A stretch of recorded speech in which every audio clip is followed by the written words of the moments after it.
The courtroom felt like a cathedral of judgment, its mahogany walls bearing witness to countless battles between truth and deception. Margaret Chen sat rigid in the defendant's chair, her usually immaculate suit now wrinkled from sleepless nights, her hands trembling as reporters' cameras clicked like hungry vultures. The woman who had built Horizon Technologies from a garage startup into a Fortune 500 company now faced 20 years in federal prison for embezzlement charges that could destroy everything she'd worked for. Her legal team looked defeated, their briefcases heavy with evidence that seemed to point nowhere but guilty. In the gallery behind her, former employees whispered among themselves, some shaking their heads in disappointment, others nodding as if they'd always suspected this day would come. But in the very back row, almost hidden in the shadows, sat a man whose presence no one noticed, to a man they all knew but never really saw. Marcus Williams had been pushing a mop through Horizon's gleaming corridors for 12 years. Arriving before dawn and leaving long after the executives had gone home to their suburban mansions. At 62, his shoulders carried the weight of countless overtime shifts, his calloused hands bore the marks of every spill cleaned and every surface polished. To most people at Horizon, he was invisibly just the janitor who emptied their trash and restocked their coffee stations. They'd nod politely when they passed him in the hallways, if they acknowledged him at all, never bothering to learn that he'd put 3 children through college on his custodial salary, or that he volunteered at the homeless shelter every weekend, or that he had a master's degree in accounting that economic circumstances had never allowed him to use. The prosecution's case seemed airtight. District Attorney Rebecca Morrison laid out a damning narrative of corporate greed, presenting bank records that showed $2.3 million in suspicious transfers from company accounts to what appeared to be Margaret's personal investments. Financial experts testified about sophisticated money laundering schemes. Former CFO David Brennan, granted immunity in exchange for his testimony, painted Margaret as a manipulative leader who pressured him into falsifying records while she siphoned funds into offshore accounts. "Ladies and gentlemen of the jury," Morrison declared during her opening statement, her voice sharp as a blade, "this is a classic case of corporate corruption. Margaret Chen betrayed the trust of her employees, her shareholders, and her community. She stole from the very people who built her company's success." Margaret's defense attorney, James Patterson, seemed to be fighting an uphill battle. His arguments felt weak, circumstantial. "My client is innocent," he insisted, but even his voice lacked conviction. The evidence was overwhelming, the narrative compelling. Margaret Chen looked guilty. And in America's current climate of corporate skepticism, that was often enough. As the trial progressed, witness after witness took the stand. Accounting supervisors testified about irregular financial reports. Security guards spoke about late-night meetings in Margaret's office. The media painted her as another greedy executive who'd forgotten her humble beginnings, another symbol of everything wrong with American capitalism. But Marcus Williams saw something different. During his years at Horizon, he'd observed Margaret from a unique vantage point. He'd seen her working 18-hour days, not for personal gain, but to save jobs during the 2020 recession. He'd witnessed her personal checks covering employee medical bills when insurance fell short. He'd watched her sleep on her office couch rather than go home, determined to find solutions that would protect her workforce. He'd seen the real Margaret Chen, not the corporate figurehead, but the human being who remembered every janitor's name and asked about their families.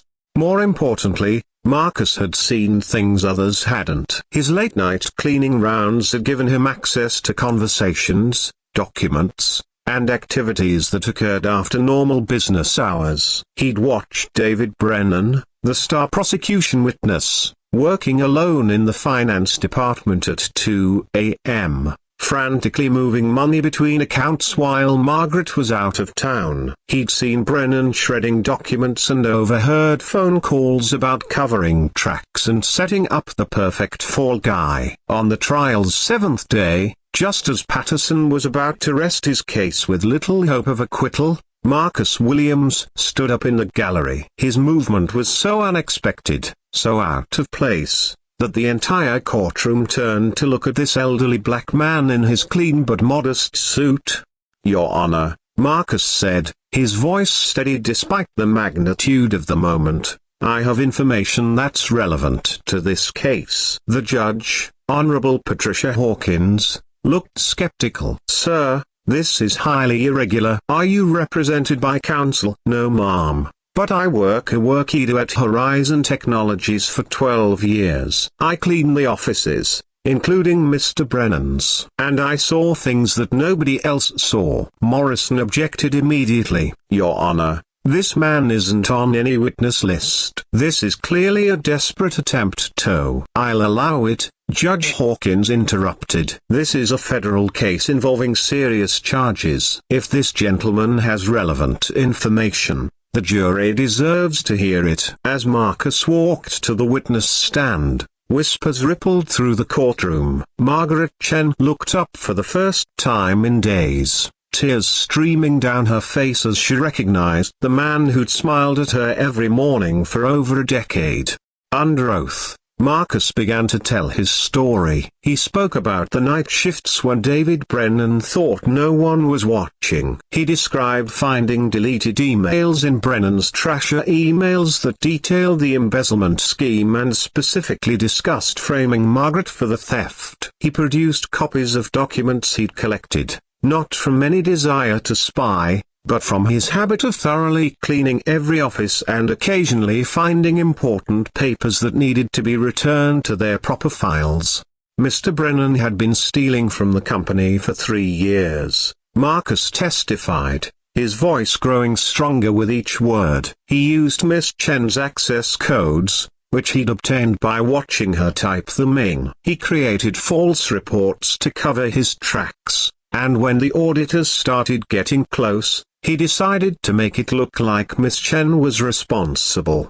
The courtroom erupted. Morrison tried desperately to discredit Marcus, suggesting he was lying to protect his employer. But Marcus had receipts, a literally time-stamped security footage that he'd requested from his friend in building security, showing Brennan in the office alone during the times when the suspicious transfers occurred. Financial documents with Brennan's handwriting, not Margaret's. Phone records showing calls between Brennan and known money launderers. "Why didn't you come forward sooner?" Patterson asked during redirect examination. Marcus looked directly at Margaret, then at the jury. "Because I'm just the janitor." "Who's going to believe the janitor over the CFO?" "But I couldn't sit here and watch an innocent woman go to prison for something she didn't do." "Miss Chen is a good person. She treats people with dignity, regardless of their position. She deserves better than this." The trial took a dramatic turn. Faced with Marcus's evidence, David Brennan's immunity deal crumbled. Within hours, he confessed to the embezzlement scheme,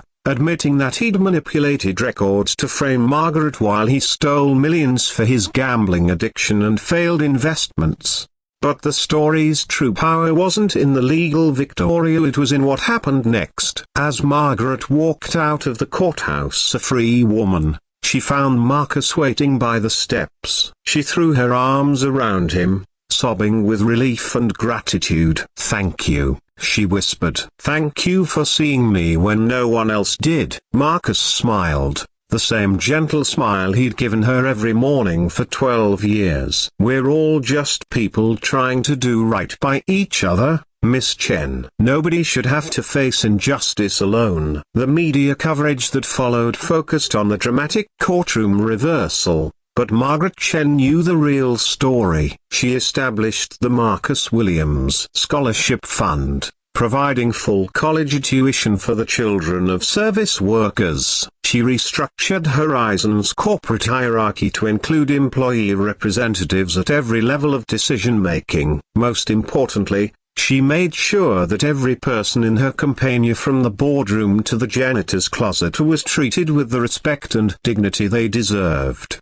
Marcus returned to his job at Horizon, though now his title read Facilities Director and his salary reflected his true value to the organization. But he still arrived before dawn and stayed late, still smiled at everyone he met, still volunteered at the homeless shelter on weekends. Because for Marcus Williams, it had never been about recognition or reward, it had always been about doing what was right. The courtroom may have been a cathedral of judgment, but Marcus Williams proved that sometimes the most powerful testimony comes not from expert witnesses or legal scholars, but from ordinary people who choose to speak truth in the face of overwhelming odds. In a world that often overlooks its heroes, he reminded everyone that dignity isn't determined by job title, and that justice sometimes wears a janitor's uniform.